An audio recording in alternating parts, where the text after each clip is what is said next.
آج کی آیت۔ تب اس عورت نے ایلیا سے کہا کہ اب میں جان گئی کہ تو مرد خدا ہے اور خداوند کا کلام جو تیرے منہ میں ہے وہ حق ہے۔ پہلی سلاطین 17واں باب 24ویں آیت۔ عزیزو، ہمارے کلچر میں مہمانوں کا گھر میں آنا خوش کن بات سمجھی جاتی ہے۔ اکثر کہا جاتا ہے مہمان کے قدم مبارک ہوتے ہیں، وہ رحمت کا باعث ہے۔ ایسی تبدیلی برکت اور خوشی کا سبب بنتی ہے، پر بعض ناشکرے اور زندگی سے آوازار یہ بھی کہتے ہیں 4 دن کے مہمان پھر بلائے جان۔ مگر عزیزو، اس فارمولے کا انحصار آنے والے مہمان پر بھی ہوتا ہے۔ خیر، پھر بھی یہ کوئی اچھی پریکٹس نہیں۔ کسی بھی طرح کے مہمان کے لیے سوچ مثبت ہی ہونی چاہیے۔ ساتھیو، حقیقت سے نظر چرانا بھی کچھ عقل مندی نہیں۔ بعض اوقات ایسے حالات بھی ہو جاتے ہیں کہ کچھ بھی ہو سکتا ہے جس کا تعلق گھر آنے والے مہمان سے نہیں ہوتا، مگر ہم انسان اپنی منفی سوچ کی بدولت ہر بری بات دوسرے سے منسوب کر لیتے ہیں۔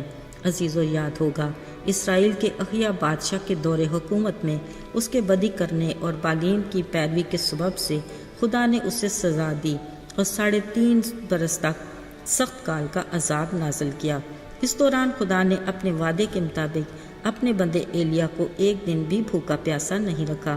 خدا کے حکم کے مطابق وہ کریت کے نالے کے پاس جا بیٹھا اور خدا نے اسے غیر معمولی ذریعے سے یعنی کنووں سے صبح شام روٹی اور گوشت کھلایا، جو فطرت کے بالکل برعکس تھا۔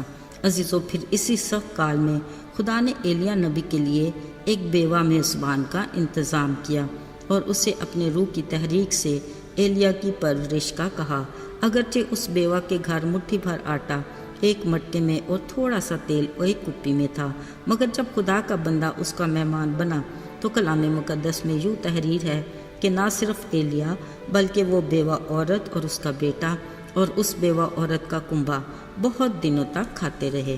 ایسے میں نہ تو آٹے کا مٹکا خالی ہوا اور نہ تیل کی کپی میں کمی آئی۔ یوں ایلیا نبی کافی دنوں تک اس بیوہ عورت کا مہمان رہا۔ پھر اچانک ایک دن بے حد پریشان کن ناخوشگوار واقعہ پیش آیا۔ ہوا یہ کہ اس میزبان بیوہ کا بیٹا بیمار پڑ گیا۔ اس کی بیماری ایسی سخت ہو گئی کہ اس میں دم باقی نہ رہا، سو وہ اپنے مہمان ایلیا سے کہنے لگی، اے مرد خدا، مجھے تجھ سے کیا کام؟ تو میرے پاس آیا ہے کہ میرے گناہ یاد دلائے اور میرے بیٹے کو مار دے۔ عزیزو، ذرا سوچیں، اس گھر کا ماحول جو کچھ دیر پہلے اسی مہمان سے بابرکت بنا ہوا تھا، ایک دم اس بچے کی وجہ سے سوگوار ہو گیا۔ ایلیا نے اس سے کہا، اپنا بیٹا مجھے دے، اور وہ اسے بالا خانہ میں لے گیا۔ اس نے خداوند سے فریاد کی کہ اے خداوند، کیا تو نے اس بیوہ پر بھی جس کے ہاں میں ٹکا ہوا ہوں اس کے بیٹے کو مار ڈالنے سے بلا نازل کی؟ عزیزو، ایسی پریشان کن کیفیت کسی مہمان کے لیے تکلیف دہ ہے، مگر ایلیا خدا کا بندہ تھا۔ اسے بھروسہ تھا کہ اس میں بھی خدا کی کوئی حکمت ہے۔ عزیزو، پھر اس نے 3 بار خود کو بے دم بچے پر پسار کر خداوند سے پھر فریاد کی کہ اس لڑکے کی جان اس میں پھر آ جائے۔ میرے ساتھیو، تعریف اس خدا کی جو زندہ ہے، آج بھی معجزات کا خدا ہے اور بندوں کو اختیار دیتا ہے اور دعا بھی ان کی سنتا ہے۔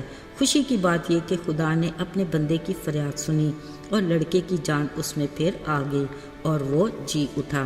ایلیا اسے بالا خانہ سے نیچے لے آیا اور زندہ اس کی ماں کے سپرد کیا۔ عزیزو، ایک پل کے لیے اندازہ لگائیں وہ بیوہ ماں اپنے بیٹے کو نئی زندگی کے ساتھ دیکھ کر کس قدر خوش ہوئی ہوگی، جو یقیناً اس کا واحد سہارا تھا۔ اس نے ایلیا سے کہا، اب میں جان گئی کہ تو مرد خدا ہے اور خداوند کا جو کلام تیرے منہ میں ہے وہ حق ہے۔ یہاں غور طلب بات یہ ہے کہ پہلے اس بیوہ کو ایلیا کے بارے میں اتنا یقین نہیں تھا کہ وہ واقعہ ہی مرد خدا ہے، اگرچہ وہ اس کے لیے بابرکت مہمان ثابت ہوا کہ مٹھی بھر آٹا اور کپی میں تھوڑا سا تیل ختم نہ ہوا، اگرچہ بہت دنوں سے سارا کنبہ کھاتا رہا۔ یاد رہے، دلوں کو جاننے اور روح کو پرکھنے والا جانتا تھا کہ میزبان بیوہ اپنے مہمان ایلیا کے لیے کیا سوچ رہی ہے۔ وہ اس کے ایمان کو اور بھی مضبوط بنانا چاہتا تھا، اس لیے خدا نے اس بیوہ کے ساتھ یہ ناخوشگوار واقعہ ہونے دیا تاکہ وہ اس معجزے سے ایمان میں مضبوط ہو، یوں خدا کی زندہ گواہ بھی بنے اور خدا کے نام کو جلال ملے۔ میرے عزیزو، مسیحی زندگی پھولوں کی سیج تو نہیں، مگر خدا اپنے لوگوں کے لیے بنا بھی سکتا ہے۔ پر اگر ان پھولوں میں سے کوئی کانٹا چبھ کر اس کے لوگوں کو دکھ دیتا ہے تو اس میں خداوند کی حکمت پوشیدہ ہوتی ہے۔ یاد ہوگا بیوہ نے جب اپنے بیٹے کو زندہ حالت میں ایلیاہ نبی سے واپس لیا تو اس نے کہا، شاید پہلے نہیں مگر اب میں جان گئی کہ تو مرد خدا ہے، اور جو خداوند کا کلام تیرے منہ میں ہے وہ حق ہے۔ کلام مقدس کے مطابق خدا نے اپنے کلام کو اپنے ہر نام سے زیادہ عظمت دی ہے۔ میرے عزیزو، اس کا کلام ہر زمانے، ہر دور میں پرتاثیر اور قدرت والا ہے۔ وہ جس بھی روپ میں ظہور پذیر ہوا، اس کا برحق کلام آج بھی ہماری روزمرہ زندگی کے ہر مسائل کو حل کرنے کی قدرت رکھتا ہے، زندگیوں کو تبدیل کرتا اور ہمیں ہر صورت میں تسلی، حوصلہ اور ہمت دے کر زندہ خدا کا گواہ بننے کی دلیری دیتا ہے۔ آئیے دعا کریں۔ اے قادر مطلق خدا، تو جو عظیم ہے، تو نے اپنے کلام کی قدرت سے ہر شے کو تخلیق کیا اور اپنے کلام سے ہی کارخانہ قدرت کو چلاتا ہے۔ تیری تعریف ہو، ہمیں اپنے کلام پر عمل کرنے کی توفیق عطا کر۔ یسوع کے فتح مند نام میں مانگ لیتے ہیں، آمین۔